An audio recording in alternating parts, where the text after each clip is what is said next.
समस्त भक्तों चरण कमल मोर कोटि कोटि प्रणाम। मलिच्छा कल्पतरुभ्यश्च कृपा सिन्धुभ्यैव च पतितानां पावनेभ्यो वैष्णवेभ्यो नमो नमः। जय अनंत कोटि वैष्णव वृंद की जय, जगद्गुरु श्रील प्रभुपाद की जय, पतित श्री गुरु महाराज की जय। तो बहुत सारा शुभकामनाएं शुभेच्छा आपण समस्त को आज साधु संघ प्रोग्राम रे। तो साधु संग सर्वशास्त्र कहे, लवे मात्र साधु संग सर्व सिद्धि है ना। साधु संग रे सर्व सिद्धि भगवत धाम रे एड्रेस मिले। तो भगवान ये पंचम अध्याय तांको धाम को केते बार बार कहते तुम मुक्त हो पार कहीं कहते आम ये बंधन अच्छे। बंधन ही सबुठ बड़ दुखर कारण। जेतेबेले माँ देवहूति भगवान कपिल देव को पचारुचंती, बापारे संसार समस्ते एते दुखी कहीं, सुख पाई केते प्रयास करुचंती जन्मठू मृत्यु पर्यंत, किंतु दुख पाई तो कोई प्रयास ही करूना, किंतु जबरदस्ती मिलूची कौन पाई। तो ସେଇଠି भगवान गोटे उत्तर कहते, प्रसंगम अजरम पासम आत्मानम कवय विदु स्वयं साधु सुकृते मोक्ष द्वारम अपावृतम। कौन कहले? प्रसंगम अजरम पासम। अजर अजर माने केबे जरा कभी नष्ट कर पारिबानी। ये पास माने बंधन, अकाट्य बंधन। आम बंधन रे आमे पड़िचे। तो ये बंधन जो आमे दुखी पाऊ, दुख माने दुख पाउचे कारण केवल बंधन। की बंधन? आसक्ति रूपक बंधन। आमे जे जेल रे रहीचे आमे भूली जाइचे एटा गोटे जेल बोली। आ ये टेम्परारी पिता माता पुत्र परिवार टंका पैसा घर बाड़ी जो भी एते आसक्त हो जाइए। तो बस ये प्रसंग माने प्रकृष्ट रूपणे संग, संग माने आसक्ति। एमे एते आसक्त हो जाइए संसार रे, शरीर प्रति आसक्त, धन दौलत पुत्र परिवार एते आमे एते आसक्त हो जाइए जे एटा ही आकाटा को कहीं काटी पारिबनी। एते बड़ बंधन ये बंधन रु जन मुक्त हेले सिना सुखी हम। ये तो बंधन किए बांधीचे? निजे निजे बांधीचे। आमे निजे निजे मुक्त हो पारिबानी, एबे बांधीचे तो निजे निजे, किंतु से बंधन रु मुक्त किए करिवो? जे जने मुक्त पुरुष हेतिबो। तो भगवान ये से कहते आत्मानम कवय विदु, से आत्मा, किंतु सी एमिति संसार को बंधन रे आसिकी, संसार रूप को जेल रे आसिकी से बांधी जाइछि कौन? आसक्ति रूप बंधन रे। तो ये निजे मुक्त हो पारिबन, ताकू जन्म जन्मांतर लगी जीवो एठू बाहरिया पाई। तो मुक्त किए करिवो? तो स्वयं साधु सुकृते है। तार जदि सुकृति थाए, तार गत गत गत जन्म जदि बहुत किछि पुण्य थाए, समार्जित होइकि थाए, तान जदि एमती रास्ता रे घूमते घूमते कहीं जदि साधुता को मिल जाए, ताने साधु को कृपारु मोक्ष द्वार अपावृतम, से मुक्तिर द्वार ताकू मिल जिवो साधु को कृपारु। से तो शास्त्र कहते साधु संग सर्वशास्त्र कहे, साधु संग रे रुह। तो साधु संग कौन करो? साधु बंधन रु मुक्त करदेवे। तो प्रभुपाद भाया साधु संसार किए मिल। तो ये कृष्ण चेतना एते सुंदर बुझेइचंती, बस तुम मुक्त हवा को चाहूच ना, तुम भौतिक चेतना रही काम करुच है ना। संसार रही चेतना कौन? मो पुओ मुझे बड़ करमी, बड़ डॉक्टर इंजीनियर हम, मत पलिब पोषिब, ए चेतना। मो स्वामी मत बहुत भल पाइबा दब, तो टंका पैसा मत बहुत खुशी देवे, ये जो चेतना, ये चेतना भौतिक चेतना। तो एथिरे आम केवल आहुरी बंधन माने कहते ना दलदल रे फस्ते जा एठू बाहरी पारिबानी। तो ये चेतनाटा को माने बाहर करके कृष्ण चेतना पुरेते पड़े मन रे। ए मन रूपी जो कहती ना मन रूप कौन कह गंतागर रे ये अनेक जन्मर सब संसार चिंता भरिक रही। ये सहज कथा नहीं, गोटे जीवन भी लगभग गोटे जन्म जी मुक्त हो भी तार किसी ग्यारंटी ना। ये कूड़ा करपट को बाहर करने आप निजे भी देखना, एत दिन है भक्ति करुचे कौन सब बेले कृष्ण चेतना रही पार्चे ना। भौतिक चेतना किए मो सहित कौन कला कौन करथिला केते कौन मन रे आसी होउछ ना। आमे केवल कृष्ण चेतना ही पारुने। भगवान बार बार कहते अभ्यास जोग युक्तेन चेतसा न अन्य गामिना। अभ्यास करते पड़ो जोग युक्तेन, भगवान के सहित युक्त रहते पड़ो। फिर जिते मन रे आम किसी समय भगवान भक्ति करुचे, किसी चेतना रहा भगवान को कथा, पुणी किसी संसार हो आसुची କାହିଁକି ନା ଏ ତ ସହଜ ନୁହେଁ। ସହଜ ହେଇଥିଲେ ତ ଆମେ ଏଇ ସଂସାରରେ ଥାନ୍ତେ ନା, କେତେ ଦିନ ଭଗବତ ଧାମ ଯାଇସାରନ୍ତେଣି। ତ ଏ ସହଜ କଥା ନୁହେଁ। ବାର ବାର ଯେତେବେଳେ ସାଧୁସଙ୍ଗ କରିବା, ଏମିତି ବାର ବାର ଭଗବତ ଗୀତା ଭାଗବତଙ୍କୁ ଶୁଣିବା, ଏ ସଂସାରରେ ଯେଉଁ ଆସକ୍ତି ରଖିଛେ ଇଏ ଟେମ୍ପୋରାରୀ, ଇଏ ହାତରୁ ଯିବ, ବାର ବାର ମଥାରେ ମାନେ ଏଇ ଚେତନାରେ ପଶେଇବା, ତେବେ ଯାଇକି ଆମେ ଭାବିପାରିବା ନାହିଁ ଯାହାକୁ ଜାବୁଡ଼ିକି ଧରିଛେ ଏ ଦିନେ ହାତରୁ ଯିବ, ତ ଆମକୁ କୃଷ୍ଣକୁ ଜାବୁଡ଼ିକି ଧରିବାର ଅଛି। ତ ସେଇ ପାଇଁ କୃଷ୍ଣ ଚେତନାରେ କର୍ମ କରିବାର ଅଛି। ତ ଇଏ ଭଗବତ ଗୀତା ପଞ୍ଚମ ଅଧ୍ୟାୟ ଆମେ ଯଦି ସାରରେ ଶୁଣିବା, ତ ଏଥିରେ କେବଳ କୁହାହେଉଛି କୃଷ୍ଣ ଚେତନାରେ କର୍ମ କର। କୃଷ୍ଣ ଚେତନାରେ କର୍ମ କରିବା କେତେବେଳେ? ଯେତେବେଳେ ଆମକୁ ଜ୍ଞାନ, ସେ ଜ୍ଞାନ ମିଳିବ। ଯଦି ଜ୍ଞାନ ହିଁ ନାହିଁ ଚେତନାରେ କର୍ମ କେମିତି କରିବା? ତ ସେ ଜ୍ଞାନ ପାଇବାକୁ ହେଲେ ଆମକୁ ଗୁରୁଙ୍କ ନିକଟକୁ ଯିବାକୁ ପଡ଼ିବ। ତ ଗୁରୁ ଆମକୁ ଜ୍ଞାନ ପ୍ରଦାନ କରିବେ। ବାପରେ ତୁ ଶରୀର ନୁହେଁ, ତୁ ଶରୀର ବନ୍ଧନରେ ତୁ ଆତ୍ମା, ତୁ ଭଗବାନଙ୍କର ଚିନ୍ମୟ ଅଂଶ, କିନ୍ତୁ କାହିଁ ଅନାଦି କାଳରୁ ତୁ ଶରୀରକୁ ବନ୍ଧନରେ ଫସି ଯାଉଛୁ। ଆଉ ଯେହେତୁ ଶରୀରକୁ ନିଜକୁ ଭାବି ନେଇଛୁ, ତ ବା ଶରୀରର ସମ୍ବନ୍ଧୀ, ଧନ ଦୌଲତ, ଘର ବାଡ଼ି, ଟଙ୍କା ପଇସା, ଯେଉଁ ବି ପିଲା ଛୁଆ, ଏଇଥିରେ ତୁ ଏତେ ଆସକ୍ତ ହେଇଯାଉଛୁ, ସେଇ ପାଇଁ ତୁ ଏଠି କଷ୍ଟ ପାଉଛୁ। ବାସ୍, ତୁ ଏଠୁ ବାହାରିବା ପାଇଁ ଯଦି ଉପାୟ ଚାହୁଁଛୁ, ତ ଫିର ଭଗବାନ ପାଇଁ କର୍ମ କର। ତୁ ଆତ୍ମା, ତ ଭଗବାନଙ୍କର ଅଂଶ, ଭଗବାନଙ୍କ ପାଇଁ କର୍ମ କଲେ ତୁ ଶାନ୍ତିରେ ରହିପାରିବୁ। ଏଇ ଜୀବନରେ ବି ଶାନ୍ତିରେ ରହିପାରିବୁ, ମୃତ୍ୟୁ ପରେ ବି ଭଗବତ ଧାମକୁ ଯାଇପାରିବୁ। ତ ସେଇପାଇଁ ଗୀତାର ସାର ଯଦି ଆମେ ଦେଖିବା, ଭଗବତ ଗୀତାର ପଞ୍ଚମ ଅଧ୍ୟାୟର ସାର, ଭଗବାନ କହୁଥିଲେ ଆମେ ଶାନ୍ତି ଚାହୁଁଛ ନା, ବଡ଼ ବଡ଼ ଯଜ୍ଞ କରୁଛ ସବୁ, ଆସିଥିବେ ଘିଅ ମାଗିବେ, ପଇସା ମାଗିବେ, କିଛି ଦିଅ, ଆମେ ବିଶ୍ୱ ଶାନ୍ତି ଯଜ୍ଞ କରିବା। ତ ବିଶ୍ୱ ଶାନ୍ତି ଯଜ୍ଞ କରିବା, ତ ସେ ପାଇଁ ପଇସା ଦିଅ ନା। ତ ଶାନ୍ତି କେତେବେଳେ ଜଣାଇ ନେଇ, ତ ଶାନ୍ତି କେଉଁଠି ଅଛି? ତ ଭଗବତ ଗୀତାରେ ତ ଭଗବାନ ଲାଷ୍ଟ ଶ୍ଲୋକରେ କହିଦେଲେ କ'ଣ? ଭକ୍ତାରାମ ଯଜ୍ଞ ତପସାମ ସର୍ବଲୋକ ମହେଶ୍ୱରମ ସୁହୃଦମ ସର୍ବଭୂତାନାମ ଜ୍ଞାତ୍ୱା ମାମ ଶାନ୍ତି ମୃଚ୍ଛନ୍ତି। ବାସ୍, ଯେତେବେଳେ ଜଣେ ବୁଝିଯିବ ଭକ୍ତାରାମ ସର୍ବ, ଯଜ୍ଞାନମ, ଯେତେ ଯଜ୍ଞ ଅଛି, ଯେତେ ତପସ୍ୟା ଅଛି, ମୁଁ ହେଲି ତାର ଭୋକ୍ତା। ତ ଆମେ ଦୁଃଖ କାହିଁକି ପାଉଛେ? ନା ମୁଁ ଭୋକ୍ତା ହେଇଯାଇଛି, ଭଗବାନଙ୍କୁ ବାଦ ଦେଇକି ଆମେ ଯେ ନିଜେ ନିଜେ ଭୋକ୍ତା ହେଇଯାଇଛେ। ଏଇଟା ଗୋଟେ ସରଳ ଭାବରେ ବୁଝିପାରିବା। ଯେମିତି ପ୍ରଭୁପାଦ କୁହନ୍ତି, ଏ ଶରୀରର ମେନ୍ ହେଲା ଯେ ଭୋକ୍ତା ପେଟଟା ହେଲା ଭୋକ୍ତା। ତମେ ହାତ, ଗୋଡ଼, ଆଖି, ନାକ, କାନ, ଯେଉଁ ବି, ଏମାନେ ସମସ୍ତେ ହେଲେ ଅଂଶ ଶରୀରର। ତ ଅଂଶ ମାନେ ସମସ୍ତେ ମିଶିକି ଯଦି ପେଟ ପାଇଁ କର୍ମ କରିବେ, ତ ଅଟୋମେଟିକ୍ ଶାନ୍ତି ହେଇଯିବେ।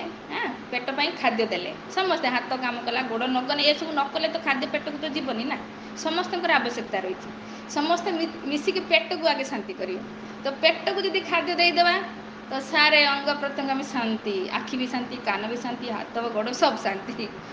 କିନ୍ତୁ ଆଖି, କାନ, ନାକ କହିବେ ଆରେ ଏ ପେଟଟା ତ କିଛି କରୁନି, ଆମେ ତାକୁ କାହିଁ ଖାଇବାକୁ ଦେବା, ଆମେ ନିଜେ ଖାଇବା। ତ ହାତ ମାନ ଖାଦ୍ୟକୁ ଧରିକି ବସିବ, କେବେ ଶାନ୍ତି ପାଇପାରିବ? ସମ୍ଭବ ନୁହେଁ। ତ ଆଖିର ଢାଳିବା, ତ ଜଳି ପୋଡ଼ିକି ମରିବା। ତ ଇଏ ଅଶାନ୍ତ ହେଇଯିବ ପୁରା ବାତାବରଣ। ତ ସିମ୍ପଲ ସା କଥା, ସାରେ ଖାଦ୍ୟକୁ ପେଟ ଭିତରକୁ ଦିଅନ୍ତି, ତ ଅଟୋମେଟିକ୍ ପେଟକୁ ଶାନ୍ତି, ପେଟ ଶାନ୍ତି, ତ ସାରା ଅଙ୍ଗ ପ୍ରତ୍ୟଙ୍ଗ ବି ଶାନ୍ତି। ଇତନା ସା କଥାକୁ ଆମକୁ ବୁଝିବାର ଅଛି।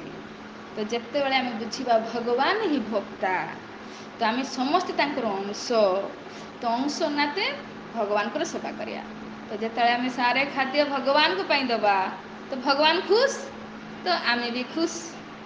ତ ଏତିକ ବୁଝିବା ପାଇଁ ଜନ୍ମ ଲାଗିଯାଉଛି। ଆମେ ନିଜେ ଭଗବାନଙ୍କୁ ବାଦ ଦେଇଦେଲେ, ଆରେ ମୁଁ ଭୋକ୍ତା ନା, ମୁଁ ଭୋଗ କରିମି। ସାରା ସଂସାର ଦେଖୁନାହାନ୍ତି, ମୁଁ ଭୋଗ କରିମି, ଟଙ୍କା ପଇସା କାହିଁ ରୋଜ କରୁଛୁ, ମୁଁ ଭୋଗ କରିମି। ତ ଯେତେଯାଏ ଆମେ ଭୋକ୍ତା ସାଜିବା, ତ କେବେ ବି ଶାନ୍ତି ପାଇପାରିବା ନାହିଁ।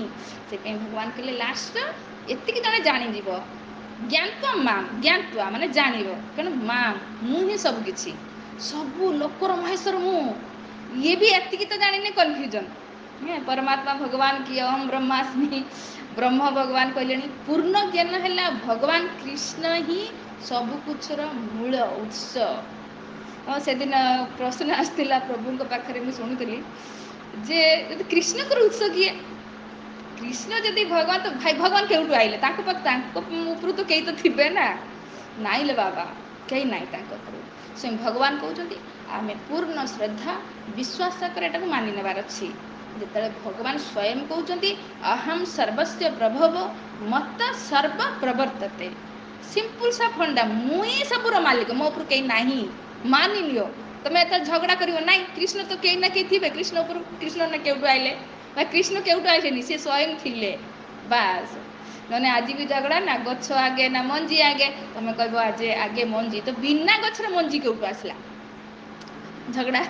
ଆଚ୍ଛା ଆଗେ ମୁର୍ଗୀ ନା ଆଗେ ଅଣ୍ଡା? ଆମେ ସ୍କୁଲରେ ଏମିତି କରୁଥିଲେ ନା ଆଗେ ଅଣ୍ଡା, ଆରେ ବିନା ମୁର୍ଗୀର ଅଣ୍ଡା କେଉଁଠୁ ଆସିଲା? ହଁ ଇଏ ବି ସତ କଥା। ତ ଇଏ ଝଗଡ଼ା ଯଦି ରହିବ ତ କେବେ ଆମେ ଅଶ୍ରଦ୍ଧା ଆମେ କେବେ ବୁଝିପାରିବେନି। ଶ୍ରଦ୍ଧା, ସେଇପାଇଁ ଭଗବାନ କହିଲେ ଶ୍ରଦ୍ଧାବାନ ଲଭତେ ଜ୍ଞାନ। ବିଶ୍ୱାସ କର, ଭଗବାନ କହୁଛନ୍ତି ସର୍ବଜନିଷୁ କହନ୍ତି ଅହମ୍ ବୀଜପ୍ରଦ ପିତା। ମୁଇଁ ବୀଜ, ମୁଇଁ ବୀଜ ମାନେ ମଞ୍ଜି ଦେନା ବାଲା ପିତା। ବାସ୍ ସବୁ କିଛିର ଉତ୍ସ ମୁହିଁ। ମୋ ପାଖରୁ ସବୁ ପ୍ରକାର ମଞ୍ଜି, ଇଏ ପଶୁ ପକ୍ଷୀ କୀଟ ପତଙ୍ଗ, ତା ଭିତରେ ଯେଉଁ ଆତ୍ମା ରହିଛି ସିଏ ହେଲା ମଞ୍ଜି, ସେଇ ମୋରି ଉତ୍ପନ୍ନ। ତ ଏତିକି ସିମ୍ପଲ୍ ସା କଥା। ଶ୍ରଦ୍ଧା ଭାବରେ ଆମେ ଯଦି ଏଠି ଝଗଡ଼ା କରିବା, ନାଇଁ ନାଇଁ କୃଷ୍ଣ କେଉଁଠୁ ଆସିଲେ? କୃଷ୍ଣଙ୍କ ଉପରେ ତ କେହି ଥିବ, ନହେଲେ ସେ କେଉଁଠୁ ଆଇଲେ? ନାଇଁ ସେ କେଉଁଠୁ ଆସିଲେନି, ସେଇ ଥିଲେ ବାସ୍। ତାପରେ ତାଙ୍କୁ ଇଚ୍ଛା ହେଲା ଯେ ମୁଁ ଭୋଗ କରିବି। ମୁଁ ସବୁ ବାପା ମା ଯେମିତି ସନ୍ତାନ ଉତ୍ପନ୍ନ କରୁଛନ୍ତି, କାହିଁକି? ନା ସନ୍ତାନ ମୋତେ, ସନ୍ତାନଙ୍କ ଦ୍ୱାରା ମୁଁ ସୁଖୀ ହେମି, ସନ୍ତାନଙ୍କ ଦ୍ୱାରା ମୁଁ ଭୋଗ କରିମି। ଭଗବାନ ହେଲେ ଭୋକ୍ତା, ତାଙ୍କର ଇଚ୍ଛା ହେଲେ ସେ କିଛି ବି କରିପାରିବେ। ତ ସେପରି ଅନନ୍ତ କୋଟି ବ୍ରହ୍ମାଣ୍ଡ ବନେଇଲେ, ଅନନ୍ତ କୋଟି ବୈକୁଣ୍ଠ ବନେଇଲେ, ଅନନ୍ତ ଜୀବ ବନେଇଲେ, ସବୁ କିଛି ତାଙ୍କର ଅନନ୍ତ। ସେ ଗୋଟେ ଦିଟା ବନାନ୍ତିନି। ଆମେ ଦେଖୁନାହାନ୍ତି ମନୁଷ୍ୟ ବି ଅନନ୍ତ, ପଶୁ ବି ଅନନ୍ତ, କୀଡ଼ମକଡ଼ା ବି ଅନନ୍ତ, ସବୁକିଛି ତାଙ୍କର ଅନନ୍ତ। ତ ସେ ବାସ୍ ନିଜ ପ୍ରସନ୍ନତା, ନିଜ ଭୋଗ କରିବା ପାଇଁ। ଭଗବାନ ଭୋକ୍ତା, ତ ସବୁ ଯେ ସୃଷ୍ଟି କଲେ ତ ସମସ୍ତେ ମିଶିକି ତାଙ୍କର ସେବା କରିବା, ଭଗବାନ ବି ଖୁସ୍, ଆମେ ବି ଖୁସ୍। କିନ୍ତୁ ଯେତେବେଳେ ଆମେ ସୃଷ୍ଟି ହେଲେ, କାହିଁ ଭଗବାନ କାହିଁ ଭୋକ୍ତା ହେବେ? ଆମେ ବି ଭୋକ୍ତା ହେବା। ତ ଫିର୍ ଯାଅ ଭୋକ୍ତା ହୁଅ, ମଜା ଚଖ। ମଜା ଚଖି ତ ବୁଝିଯିବୁ, ନାଇଁ ମୁଁ ତ ଶାନ୍ତି ପାଇପାରୁନି, ଫିର୍ ମୋ ଶରଣରେ ଆସିବୁ। ଫିର୍ ବୁଝିବୁ ଯେ ନାଇଁ ଭୋକ୍ତାରାମ ଯଜ୍ଞତପସ୍ୟାମ ସର୍ବଲୋକ ମହେଶ୍ୱର। ଭଗବାନ ହେଲେ ସବୁ ଅନନ୍ତ କୋଟି ବ୍ରହ୍ମାଣ୍ଡର ମହେଶ୍ୱର, ସେଇ ସବୁ କିଛିର ଉତ୍ସ, ସେଇ ଭୋକ୍ତା।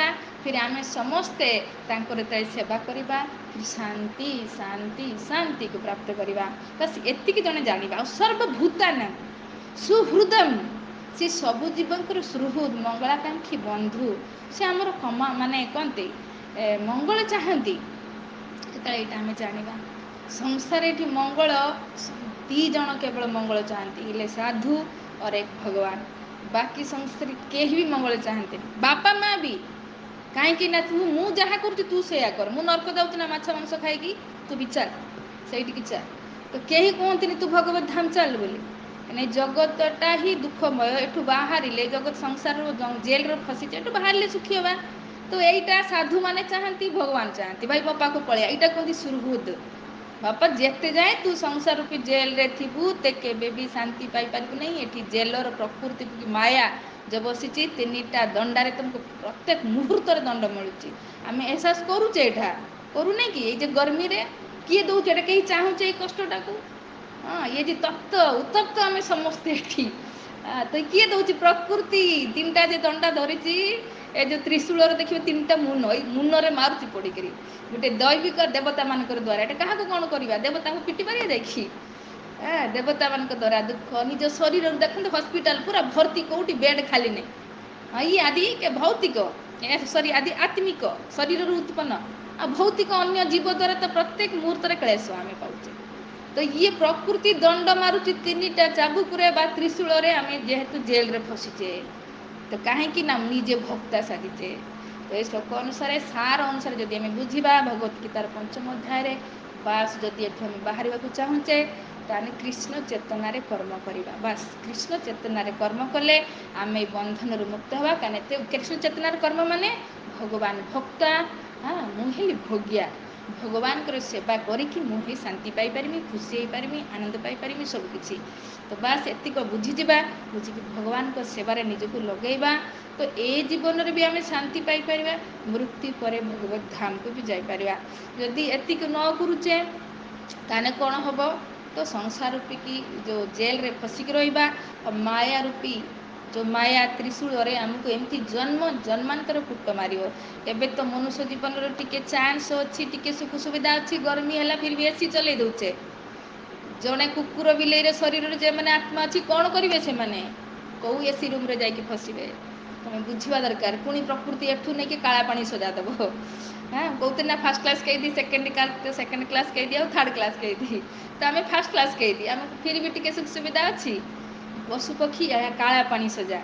ତ ଯେତେବେଳେ ମନୁଷ୍ୟ ହେଇକି ଆହୁରି ଭୋଗ କରିବାକୁ ଚାହିଁବା, ମୁଁ ମଦ ପିଇବି, ମାଂସ ଖାଇ ଭୋଗ କରିବି, ଆହୁରି ଭୋଗ କରିବି, ତ ବାସ୍ ତୁରନ୍ତ ସୁଅର କୁକୁର ଜନକୁ ନେଇ ଦେଇଦେବ, ପ୍ରକୃତି ଦେଇଦେବ। କ'ଣ କରିବା ସେତେବେଳେ? ଆଉ ବାହାରିବାର ଉପାୟ ନାହିଁ। ପୁଣି ଜନ୍ମ ଲାଗିଯିବ।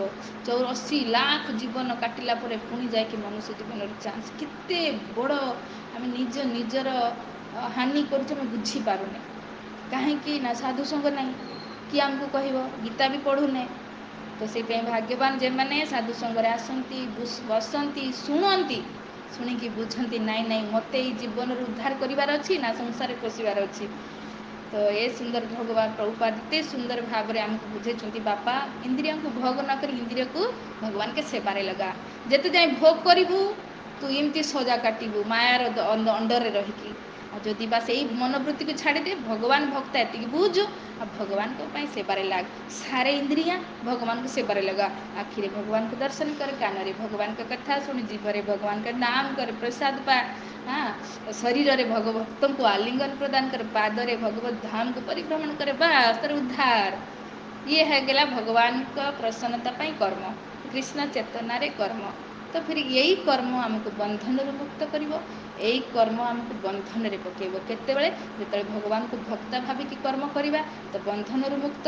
ଯଦି ନିଜ ପାଇଁ କର୍ମ କରିବା, ତାହେଲେ ପୁଣି ବନ୍ଧନରେ ପଡ଼ିଯିବା। ତ ଆମ ଉପରେ ନିର୍ଭର କରୁଛି ଆମେ ବନ୍ଧନରେ ରହିବା ନା ବନ୍ଧନରୁ ମୁକ୍ତ ହେବା।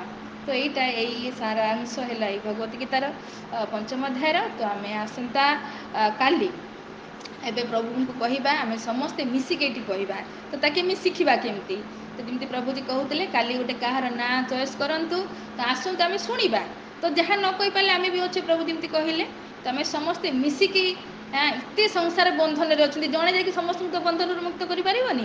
ତ ସମସ୍ତେ ଏକ୍ସପିରିଏନ୍ସ ଏଠି କରିବା, ସମସ୍ତଙ୍କୁ ବନ୍ଧନରୁ ମୁକ୍ତ କରିବା। ତ ଭଗବାନ ଆମ ସମସ୍ତଙ୍କୁ ନିଶ୍ଚୟ ପ୍ରସନ୍ନ ହେବେ। ଠିକ୍ ଅଛି, ସମୟ ହେଇଗଲାଣି। ହରେ କୃଷ୍ଣ କୃଷ୍ଣ କୃଷ୍ଣ ହରେ ହରେ, ହରେ ରାମ ରାମ ରାମ ହରେ ହରେ। ତ କିଛି ତ୍ରୁଟି ଥିଲେ କ୍ଷମା କରିବେ। ହରେ କୃଷ୍ଣ।